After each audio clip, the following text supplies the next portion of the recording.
नमस्कार, मैं शिवानी बिहारी न्यूज में आपका स्वागत है। आज है 9 जून, दिन सोमवार। खबरों की ओर बढ़ने से पहले एक नजर डालते हैं आज के टॉप हेडलाइंस पर। बिहार के 702 स्टेशनों पर लगेंगी ऑटोमेटिक टिकट मशीन। दानापुर मंडल के 40 स्टेशनों पर लगेंगी 100 से ज्यादा नई टिकट मशीनें। हिंदी और अंग्रेजी में टिकट लेने की मिलेगी सुविधा। बिहार के 40,000 से अधिक प्रारंभिक विद्यालयों में खुलेंगे पुस्तकालय। चालू वित्तीय वर्ष में पूरा होगा पुस्तकालय स्थापना का कार्य। लाइब्रेरियन की नियुक्ति के लिए नई नियमावली तैयार। ऑपरेशन सिंदूर के शहीद सुनील सिंह को दी गई अंतिम विदाई। तिरंगे में लिपटे शहीद के लिए गांव से 8 किलोमीटर तक निकली तिरंगा यात्रा। 14 वर्षीय बेटे सौरभ ने दी मुखाग्नि। पिता और पुत्र ने सैल्यूट कर दी श्रद्धांजलि। बिहार के 1100 प्लस अस्पतालों में आयुष्मान कार्ड से इलाज की सुविधा उपलब्ध। लगभग 50% निजी अस्पताल भी शामिल। वर्ष भर में आयुष्मान योजना से करीब 1000 करोड़ रुपए की बचत। शिक्षा मंत्रालय ने घोषित किया राष्ट्रीय शिक्षक पुरस्कार। ऑनलाइन करें आवेदन। आवेदन की अंतिम तिथि 9 जुलाई। दुकानदार ने खराब सामान दिया और रिफंड से मना किया तो ऑनलाइन शिकायत दर्ज करें। कंज्यूमर प्रोटेक्शन एक्ट 2019 के तहत आपका है रिफंड और मुआवजे का अधिकार। क्रिकेटर रिंकू सिंह ने सांसद प्रिया सरोज से की सगाई। सांसद प्रिया सरोज के पिता तूफानी सरोज ने बुलाए कई बड़े नेता। जया बच्चन सहित 300 मेहमानों ने लिया हिस्सा। तो ये थी आज की टॉप हेडलाइंस। अब नजर डालते हैं उन 25 बड़ी खबरों पर जो आपके लिए जानना है जरूर। एसएससी स्टेनोग्राफर भर्ती के लिए आवेदन शुरू। कर्मचारी चयन आयोग ने ग्रेड सी और डी स्टेनोग्राफर पदों पर 261 रिक्तियों के लिए भर्ती प्रक्रिया शुरू की है। आवेदन 6 जून 2025 से शुरू हो चुके हैं और अंतिम तिथि 26 जून 2025 है। इच्छुक उम्मीदवार एसएससी की आधिकारिक वेबसाइट ssc.gov.in पर आवेदन कर सकते हैं। आवेदन शुल्क 100 रुपये है, लेकिन महिलाओं, SC, ST, OBC, PWBD और एक्स सर्विसमैन उम्मीदवारों को शुल्क से छूट दी गई है। योग्यता के लिए 12वीं पास होना आवश्यक है। आयु सीमा सामान्य वर्ग के लिए 18 से 30 वर्ष है, जबकि आरक्षित वर्गों को नियमानुसार छूट मिलेगी। चयन प्रक्रिया में computer based test, skill test और डॉक्यूमेंट वेरिफिकेशन शामिल है। बिहार के 40,000 से अधिक प्रारंभिक विद्यालयों में खुलने जा रहा लाइब्रेरी। बिहार के 43,779 सरकारी प्रारंभिक विद्यालयों में पुस्तकालयों की स्थापना की स्वीकृति मिल गई है, जिससे राज्य में शिक्षा की गुणवत्ता में बड़ा सुधार आएगा। इसके तहत बिहार सरकार ने 134.34 करोड़ रुपए की राशि स्वीकृत की है और BSEIDC द्वारा नए पुस्तकालय हॉल का निर्माण कराया जाएगा। यह कार्य चालू वित्तीय वर्ष में पूरा किया जाएगा। साथ ही पहले से मौजूद पुस्तकालयों को अपग्रेड किया जाएगा। युवाओं के लिए यह सुनहरा अवसर है, क्योंकि लाइब्रेरियन की नियुक्ति हेतु नई नियमावली तैयार कर ली गई है और पदों का सृजन भी प्रस्तावित है, जिससे रोजगार के नए द्वार खुलेंगे। 702 स्टेशनों पर जल्द लगेंगी ऑटोमेटिक टिकट मशीनें। बिहार के 702 रेलवे स्टेशनों पर मार्च 2026 तक जनरल टिकट के लिए ऑटोमेटिक टिकट वेंडिंग मशीन लगाई जाएंगी। इससे यात्रियों को 24 घंटे टिकट लेने में सुविधा मिलेगी और उनका समय भी बचेगा। दानापुर रेल मंडल में करीब 40 स्टेशनों पर 100 से अधिक मशीनें लगेंगी। पटना जंक्शन पर मशीनों की संख्या बढ़ाकर 15 की जाएगी। मशीनों में हिंदी और अंग्रेजी भाषा विकल्प उपलब्ध होगा, जिससे यात्री खुद आसानी से टिकट खरीद सकेंगे। जुलाई से नई मशीनें लगाने की प्रक्रिया शुरू होगी। इससे ऑनलाइन पेमेंट और लंबी कतार से बचाव होगा। यात्रियों को ज्यादा आरामदायक सफर मिलेगा। बिहार के 1100 से अधिक अस्पतालों में आयुष्मान कार्ड से इलाज की सुविधा। आयुष्मान भारत योजना ने बिहार में लोगों की स्वास्थ्य सेवाओं तक पहुंच को सुलभ और सशक्त बनाया है। इस योजना के तहत राज्य में 1100 से अधिक अस्पताल सूचीबद्ध हैं, जिनमें लगभग 50% निजी अस्पताल शामिल हैं। इससे सार्वजनिक निजी भागीदारी से सेवा की गुणवत्ता, प्रतीक्षा में कमी और ग्रामीण क्षेत्रों में चिकित्सा पहुंच में सुधार हुआ है। वर्ष भर में इस योजना ने बिहार के लोगों को लगभग 1000 करोड़ रुपए की आर्थिक बचत कराई है। मुख्यमंत्री जन आरोग्य योजना और आयुष्मान भारत के एकीकरण से सभी पात्र परिवारों को 100% कवरेज मिल रहा है, जिससे वे निःशुल्क और गुणवत्तापूर्ण इलाज प्राप्त कर पा रहे हैं। ऑपरेशन सिंदूर में शहीद सुनील सिंह को दी गई अंतिम विदाई। ऑपरेशन सिंदूर में शहीद हुए हवलदार सुनील सिंह यादव का रविवार को पैतृक गांव नरबतपुर में अंतिम संस्कार हुआ। उनके 14 वर्षीय बेटे सौरभ यादव ने रानी घाट पर मुखाग्नि दी। उसके बाद बेटे और बूढ़े पिता ने शहीद को सैल्यूट किया। गांव से 8 किलोमीटर पहले तिरंगा यात्रा निकाली गई, जिसमें बड़ी संख्या में लोग शामिल हुए। पत्नी का रो रो कर बुरा हाल था। छोटे फौजी भाई ने सैल्यूट करते हुए बताया कि सुनील वेंटिलेटर पर भी मुस्कुराते रहते थे। 9 मई को राजौरी में पाकिस्तानी ड्रोन हमले में घायल हुए सुनील ने 27 दिन इलाज के बाद 5 जून को उधमपुर आर्मी हॉस्पिटल में अंतिम सांस ली। NH-139W 4 लेन से 6 जिलों को मिलेगा लाभ। बिहार में भारतमाला प्रोजेक्ट के तहत बन रहे NH-139W 4 लेन से 6 जिलों वैशाली, मुजफ्फरपुर, सारण, पटना, पूर्वी चंपारण और पश्चिमी चंपारण को बड़ा फायदा मिलेगा। यह सड़क बेतिया को उत्तर प्रदेश से जोड़ेगी और इसकी कुल लंबाई 171.29 किलोमीटर है, जिसकी लागत लगभग 8,660.70 करोड़ रुपए है। फिलहाल वैशाली जिले में 75% निर्माण कार्य पूरा हो चुका है। परियोजना को 5 हिस्सों में बांटा गया और दीघा से बाकरपुर तक 4.5 किलोमीटर का पुल भी बनाया जा रहा है। इस 4 लेन से पटना बेतिया की दूरी 47 किलोमीटर कम होगी और जाम की समस्या से भी राहत मिलेगी, जिससे यात्रा सुगम होगा। बिहारी पर्यटन में आज हम बात करेंगे लौरिया नंदनगढ़ की। लौरिया नंदनगढ़ बिहार के पश्चिम चंपारण जिले में स्थित एक ऐतिहासिक स्थल है। यह स्थान मौर्य सम्राट अशोक द्वारा निर्मित अशोक स्तंभ के लिए प्रसिद्ध है, जिसकी ऊंचाई 32 फीट है और यह बलुआ पत्थर से बना है। स्तंभ के शीर्ष पर शेर की सुंदर मूर्ति अंकित है, जो मौर्य कला की उत्कृष्टता को दर्शाती है। स्तंभ से लगभग 2 किलोमीटर दक्षिण पश्चिम में नंदनगढ़ नामक टीला स्थित है, जिसे एक प्राचीन बौद्ध स्तूप का अवशेष माना जाता है। ऐतिहासिक महत्व और पुरातात्विक धरोहरों के कारण लौरिया नंदनगढ़ एक प्रमुख पर्यटन स्थल है, जहां हर इतिहास प्रेमी को अवश्य जाना चाहिए। राष्ट्रीय शिक्षक पुरस्कार के लिए 9 जुलाई तक करें आवेदन। भारत सरकार के शिक्षा मंत्रालय ने वर्ष 2025 के लिए राष्ट्रीय शिक्षक पुरस्कार की घोषणा की है, जिसका उद्देश्य उच्च शिक्षा संस्थानों के शिक्षकों के असाधारण कार्य को सम्मानित करना है। नामांकन प्रक्रिया ऑनलाइन www.awards.gov.in पोर्टल के माध्यम से की जाएगी और अंतिम तिथि 9 जुलाई 2025 है। चयनित शिक्षकों को 5 सितंबर 2025 को शिक्षक दिवस के अवसर पर राष्ट्रपति द्वारा नई दिल्ली में सम्मानित किया जाएगा। विश्वविद्यालय अनुदान आयोग ने उच्च शिक्षण संस्थानों से पात्र शिक्षकों की भागीदारी सुनिश्चित करने को कहा है। आवेदन के लिए उम्र 55 वर्ष से कम और न्यूनतम 5 वर्ष का पूर्णकालिक शिक्षण अनुभव अनिवार्य है। IMDb के टॉप 10 वेब सीरीज में criminal justice a family matter top पर। जी हाँ, IMDb ने हाल ही में टॉप 10 पॉपुलर वेब सीरीज की लिस्ट जारी की है, जिसमें सबसे ऊपर है criminal justice a family matter. यह शो जियो हॉटस्टार पर स्ट्रीम हो रहा है और पंकज त्रिपाठी की दमदार एक्टिंग से सजा है। दूसरे नंबर पर है हॉरर सीरीज खौफ और तीसरे पर है ग्राम चिकित्सालय। इसके बाद है criminal justice 2019, panchayat scam 1992, the family man, cool, सपने वर्सेस एवरीवन और क्रिमिनल जस्टिस अधूरा सच। आश्चर्यजनक रूप से पंचायत और द फैमिली मैन जैसे चर्चित शो भी टॉप पर नहीं है, बल्कि सबसे आगे है criminal justice a family matter. Bihar में बढ़ा पर्यटन आकर्षण। जी हाँ, पर्यावरण मंत्री डॉक्टर सुनील कुमार ने भागलपुर में एक संवाददाता सम्मेलन में बताया कि बिहार में पर्यटन को लेकर सकारात्मक प्रगति हुई है। उन्होंने कहा कि राजगीर और गया जैसे स्थलों पर पर्यटकों की संख्या लगातार बढ़ रही है। मंत्री ने बताया कि राज्य सरकार इको टूरिज्म को बढ़ावा दे रही है और पर्यावरण संरक्षण के लिए जल जीवन हरियाली अभियान चला रही है। वन क्षेत्र 2004 में 7.62% था, जो अब 15.05% हो गया है और 2028 तक इसे 17% तक ले जाने का लक्ष्य है। मंदार पर्वत पर रोपवे सेवा भी जल्द शुरू होने वाली है, जिससे पर्यटकों को सुविधा मिलेगी। क्या आपको पता है चांदी सोने से सस्ती क्यों होती है? चांदी सोने से इसलिए सस्ती होती है क्योंकि सोना बहुत ही दुर्लभ और सीमित मात्रा में पाया जाता है, जबकि चांदी की मात्रा 20 गुना ज़्यादा है। सोना निकालने की प्रक्रिया जटिल, महंगी और मेहनत वाली होती है, जबकि चांदी निकालना सस्ता और आसान है। इतिहास में सोने को ज़्यादा मूल्य और निवेश के रूप में महत्व मिला है, जबकि चांदी का अधिकतर उपयोग इंडस्ट्रियल कामों में होता है। इसके अलावा सोना जंग नहीं खाता और टिकाऊ होता है, जबकि चांदी पर काला परत जम जाता है, जिससे उसकी मजबूती जो है कम होती है और इन कारणों से सोना महंगा और चांदी सस्ती मानी जाती है। डबल डेकर फ्लाईओवर से गाड़ियों की आवाजें नहीं जाएंगी बाहर। बिहार का अशोक राजपथ अब हाईटेक डबल डेकर फ्लाईओवर से सुसज्जित हो गया है, जिसमें नॉइज बैरियर लगाया गया है। यह फ्लाईओवर 2 तलों वाला है, जिसकी लंबाई 2.2 किलोमीटर है। नॉइज बैरियर की वजह से वाहनों की आवाज़ और हॉर्न की आवाज़ फ्लाईओवर के बाहर नहीं सुनाई देगी, जिससे आसपास के कॉलेज, हॉस्पिटल, घर और ऑफिस के लोग शांति का अनुभव करेंगे। यह ध्वनि अवरोधक यंत्र लगभग 7.3 किलोमीटर के क्षेत्र में लगाया गया है, जिससे ध्वनि प्रदूषण में 70% तक कमी आएगी और इस पुल के खुलने से पटना के ट्रैफिक जाम और ध्वनि प्रदूषण दोनों में राहत मिलेगी। मोबाइल चार्ज करते समय ना करें ये 5 गलतियां।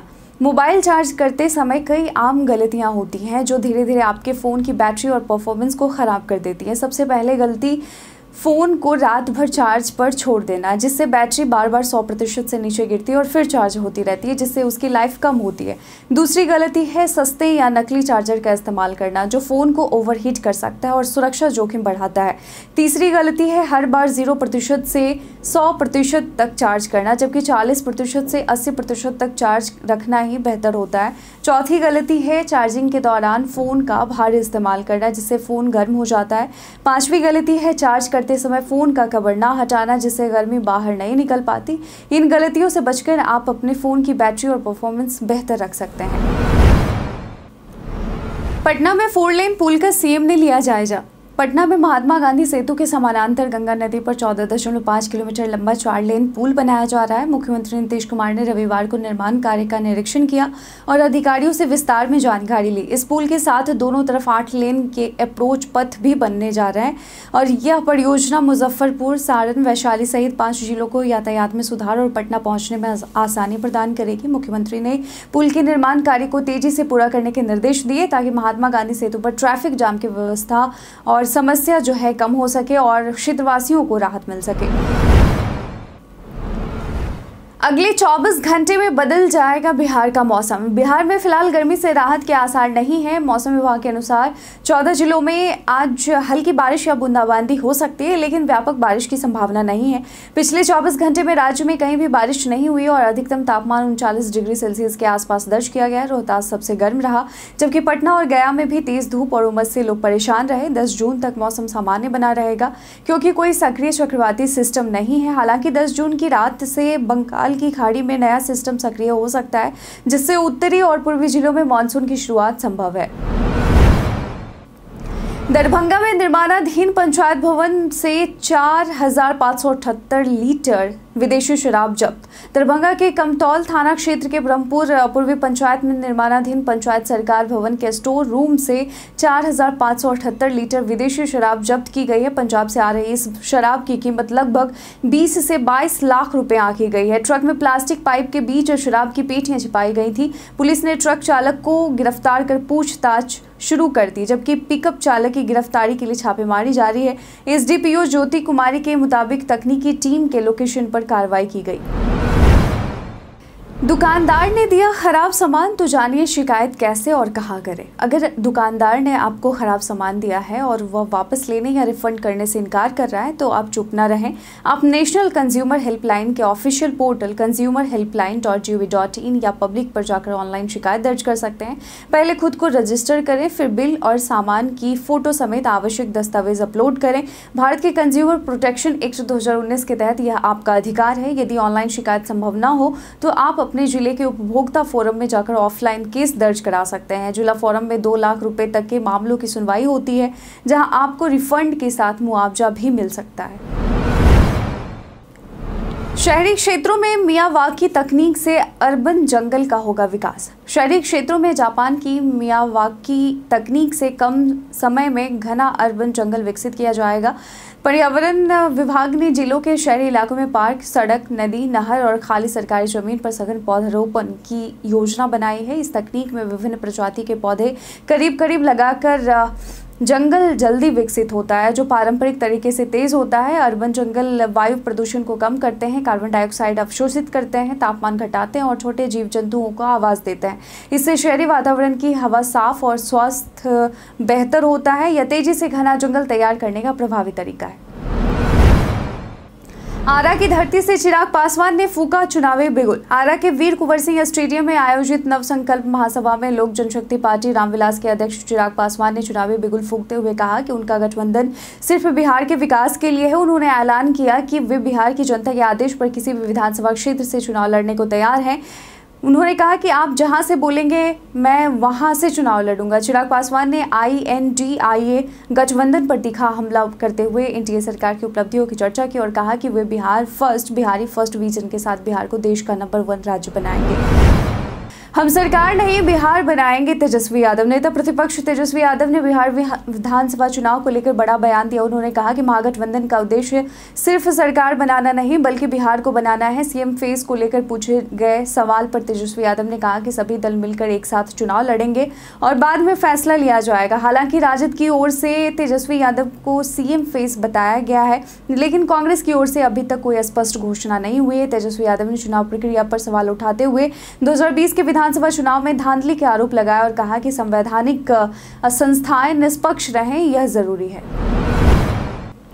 उपेंद्र कुशवाहा ने परिसीमन रैली में किया जनहित पर बड़े बलिदान का खुलासा। राष्ट्रीय लोक मोर्चा के अध्यक्ष उपेंद्र कुशवाहा ने मुजफ्फरपुर में परिसीमन रैली को संबोधित करते हुए कहा कि जनहित के मुद्दों पर कई बार उन्हें बड़ी कीमत चुकानी पड़ी। उन्होंने बताया कि परिसीमन नहीं होने से हिंदी पट्टी के राज्यों को नुकसान उठाना पड़ रहा है, क्योंकि दक्षिण भारत में कम जनसंख्या पर सांसद चुने जाते हैं, जिससे विकास और फंड आवंटन प्रभावित होता है। कुशवाहा ने साफ किया कि वे पद के लिए समझौता नहीं करते और हमेशा जनहित और विजन पर आधारित राजनीति करते हैं। उन्होंने बिहार में शिक्षकों की बहाली के लिए किए गए अपने प्रयासों का भी जिक्र किया और नेता प्रतिपक्ष तेजस्वी यादव पर भी निशाना साधा। उन्होंने कहा कि सत्ता में रहते जनहित उनके एजेंडे से बाहर हो जाते हैं, जब सड़क पर आते हैं तो डोमिसाइल नीति पर हल्ला करते हैं। पीके का चिराग और नीतीश पर वार, कहा अब जनता का राज चाहिए। प्रशांत किशोर ने चिराग पासवान के बयान पर प्रतिक्रिया देते हुए कहा कि जनता एनडीए और यूपीए दोनों गठबंधनों को देख चुकी है। अब जिससे जितनी सीटों पर चुनाव लड़ना है वह लड़े। जनसुराज बिहार की सभी 243 सीटों पर चुनाव लड़ेगा।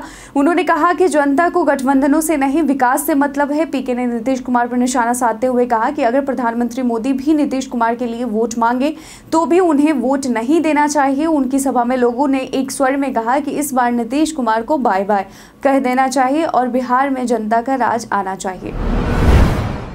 क्रिकेटर रिंकू सिंह ने सांसद प्रिया सरोज के साथ की सगाई। लखनऊ के 5 सितारा होटल सेंट्रम में भारतीय क्रिकेटर रिंकू सिंह ने समाजवादी पार्टी की सांसद प्रिया सरोज को अंगूठी पहनाकर अपनी सगाई की पहली रस्म पूरी की और यह खास मौका बच्चन परिवार सहित लगभग 300 मेहमानों की उपस्थिति में आयोजित हुआ।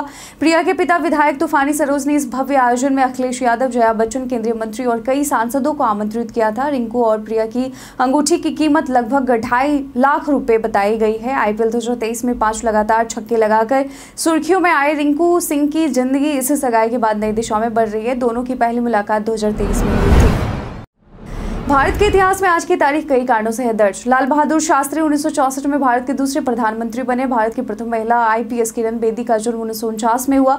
भारतीय हिंदी फिल्म अभिनेत्री अमीषा पटेल का जन्म 1975 में हुआ। भारतीय हिंदी फिल्म अभिनेत्री सोनम कपूर का जन्म 1985 में हुआ। हिंदी चित्रपट निर्देशक चलती का नाम गाड़ी सत्येन बोस का निधन 1993 में हुआ। भारत के स्वतंत्रता सेनानी, सांसद तथा प्रसिद्ध किसान नेता एन.जी. रंगा का निधन 1995 में हुआ। भारत के अमर शहीद प्रसिद्ध क्रांतिकारी दिनेश चंद्र मजूमदार का निधन 1934 में हुआ और आज ही के दिन अमर शहीद बिरसा मुंडा की पुण्यतिथि के तौर पर मनाया जाता है। प्रधानमंत्री फ्री स्कूटी योजना का दावा फर्जी। हाल ही में सोशल मीडिया पर एक लेख वायरल होता जा रहा है जिसमें दावा किया गया है कि केंद्र सरकार प्रधानमंत्री फ्री स्कूटी योजना के तहत छात्राओं को कॉलेज जाने के लिए मुफ्त स्कूटी दे रही है, लेकिन पीआईबी फैक्ट चेक ने इस दावे को फर्जी बताया है। सरकार ने स्पष्ट किया है कि ऐसी कोई योजना वर्तमान में केंद्र सरकार द्वारा नहीं चलाई जा रही है। नागरिकों को सलाह दी जाती है कि वे सरकार से जुड़ी किसी भी योजना की जानकारी केवल पीआईबी फैक्ट चेक या संबंधित मंत्रालय के आधिकारिक वेबसाइट पर ही प्राप्त करें ताकि किसी फर्जीवाड़े का शिकार ना हो। तो इसके साथ ही हम प्रतिदिन आपसे 5 ऐसे जरूरी सवाल और उसके जवाब पूछते हैं जो कि बीपीएससी, बिहार पुलिस दारोगा समेत एसएससी जैसे अन्य प्रतियोगी परीक्षाओं में काम आएंगे। सवाल इतिहास, बिहार स्पेशल, विज्ञान, करंट अफेयर्स और भूगोल से होते हैं। पूछे गए 5 सवालों में आपने कितना सही उत्तर दिया है यह हमें कमेंट सेक्शन में लिखकर जरूर बताएं। आज का पहला सवाल है, रातापानी वन्य जीव अभयारण्य किस राज्य में स्थित है? Option A Gujarat, option B Rajasthan, option C Madhya Pradesh, option D Uttar Pradesh. इसका सही उत्तर है ऑप्शन सी मध्य प्रदेश। आज का दूसरा सवाल है, एससीओ शिखर सम्मेलन की मेजबानी हाल ही में किस शहर ने की? Option A Islamabad, option B New Delhi, option C Beijing, option D Moscow. इसका सही उत्तर है ऑप्शन ए इस्लामाबाद। आज का तीसरा सवाल है, कावेरी वन्यजीव अभयारण्य किस राज्य में स्थित है? Option A Madhya Pradesh, option B Maharashtra, option C Karnataka, option D Kerala. इसका सही उत्तर है ऑप्शन सी कर्नाटक। आज का चौथा सवाल है, युक्ति योजना किस वर्ष शुरू की गई थी? Option A 2009, option B 2019, option C 2005, option D 2011। इसका सही उत्तर है ऑप्शन डी 2011। आज का 5वां और आखिरी सवाल है, बिहार के किस जिले में गरीबी रेखा से नीचे रहने वाले परिवारों की संख्या न्यूनतम है? Option A Patna, option B Gaya, option C Bhagalpur, option D Siwan. इसका सही उत्तर है ऑप्शन डी सिवान। तो बीते दिन हमारे द्वारा पूछे गए सवाल का आप लोगों में से बहुत लोगों ने अपना जवाब में कमेंट सेक्शन में लिख कर दिया था। जिन्होंने पूछे गए सवाल का जवाब दिया है उनके नाम हैं अनवर करीम खान, गुंजेश कुमार, आकाश अग्रवाल, संजीव कुमार, अजीत कुमार, सियालाल कुमार, पंकज कुमार दास, रवि मोहन वर्मा, राम बाबू दास, सोना सिंह, मीना कुमारी, सुमंत कुमार, सूरज कुमार, अब्दुल मनन और विजय कुमार। इसी के साथ बढ़ते हैं आज के सवाल की ओर। आज का सवाल है कि क्या आपने या आपके परिवार के किसी सदस्य ने आयुष्मान भारत योजना का लाभ लिया है? और अगर हाँ तो अनुभव कैसा रहा है, हमें कमेंट सेक्शन में लिखकर ज़रूर बताइएगा। आज के बुलेटिन में बस इतना ही। बिहार के तमाम खबरों के साथ अपडेट रहने के लिए देखते रहे बिहारी न्यूज़। और साथ ही अगर आप यूट्यूब चैनल पर देख रहे हैं तो चैनल को सब्सक्राइब कर लें। अगर आप फेसबुक पेज पर देख रहे हैं तो लाइक और फॉलो करना ना भूलें। धन्यवाद।